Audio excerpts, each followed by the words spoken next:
Hello लोगोफोर, दिनैनि बे गोदान भिडिअ'जों नोंथांमोनखौ आंनि चेनेलाव आरोबाव फिन खनसे बरायफिननाय जाबाय। दिनैनि शायरिखौ दैथायहरदों कनक नार्जारि, डिस्ट्रिक्ट क'क्राझार, भिलेज कारिगाव हालदैबारि। बिदिब्ला फैदो बिथांनि शायरिखौ दान्दिसे सम होनानै खोनासंनांदोनि।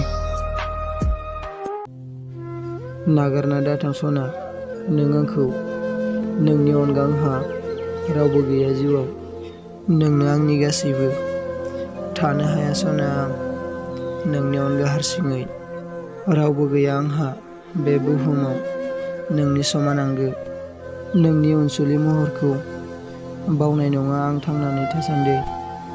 आं जेब्ला दुखु जाना थायो बै सानखालि नों आंखौ बुरखायो।